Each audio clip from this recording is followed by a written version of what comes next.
everybody hear me clear? Yes. Okay, first of all, I want to start by giving thanks to my Lord and Savior, Jesus Christ, for all that he has done and all that he will continue to do. And before I get started, I want to send our condolences on behalf of the North Carolina A&T football program to UCF and App State on the loss of assistant coach Shawn Clark, and as well as sending condolences to his family.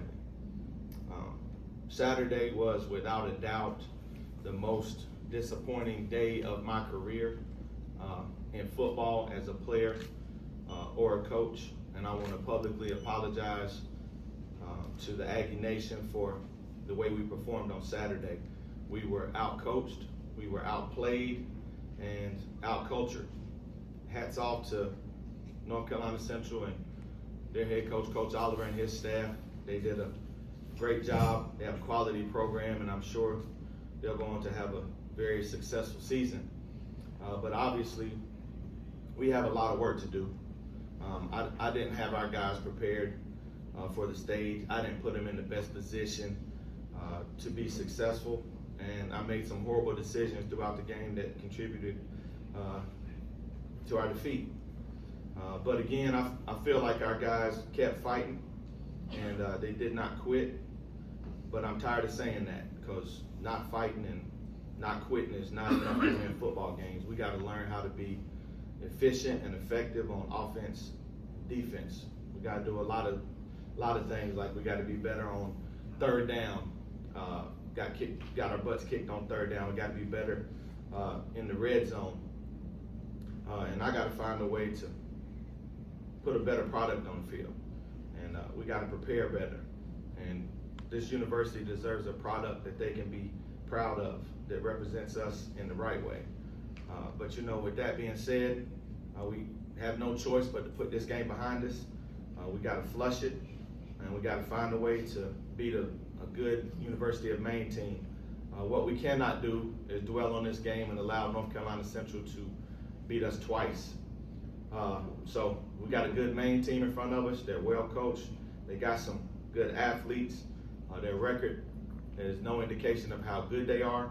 They've played a really tough schedule so far, and they've been pretty competitive in all the games that they've played. So it's going to be a tremendous challenge, just like every week is in this conference. With that being said, I'll open the floor up to any questions. On the note of preparing for this Saturday, how are you guys just like emotionally regrouping after such a loss? It's tough.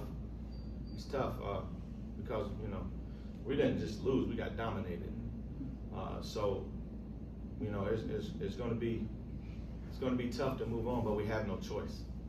So now our goal is to go 2-0 in the CAA. We got to learn from that mistake. We got to learn the intensity, the amount of preparation that it takes to beat good football teams. And like I said, we can't let them beat us twice, so we can't dwell on it. We have no choice. We did have some good things happen during the game, believe it or not. I was extremely proud of Kevin White. Most guys, they wouldn't have been able to do what he did. And, you know, he was 10 of 16 for 232 yards. It's pretty efficient. Had some throws that, of course, he wishes he had back, the same way I have some calls that I wish I had back. But he went out there like a warrior, like all of our quarterbacks are. And I think he performed pretty good. We just got to help him out. Got to be able to run the football. I think we had 35 rushing attempts for 42 yards. That's just getting wore out. That's just flat out getting wore out. And, you know, we ain't have him ready. I didn't have him ready. So, and Jonathan Campbell, who's back there, I mean, that guy had 15 tackles and a forced fumble and a TFL. So we had guys that played pretty good. So we got something to build on. You got to try to stay positive. You got to stay and trust the process and keep pounding the stone. What's at the top of your list this week heading into practice for kind of what needs to change or be reworked heading into Saturday? Our culture. Our culture still ain't right, and it was embarrassing to me. You know, I know a lot of people, even guys on our team, had something to say about us not shaking hands. But, you know, also want to take this time to publicly apologize to Coach Oliver, because we had a player squirt him with a water bottle before the game. That's not how we're going to do stuff. And then there was a whole lot of chirping.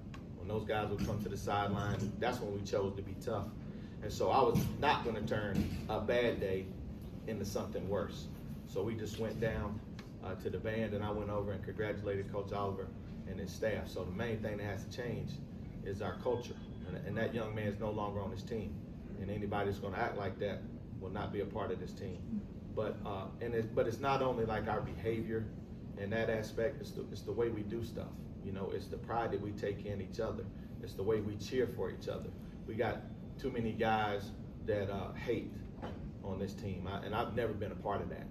Like I've always been a person that I want my teammates to be the very best that they can be. I want to see them shine. Yeah, I want to compete. Yeah, I want the ball. Yeah, I want to be a starter, all of that. But anytime my teammate has an opportunity to shine, I got to support them. So those are the things that we got to work on. We got to continue trying to build that, and those that don't want to get on board, they will not be here.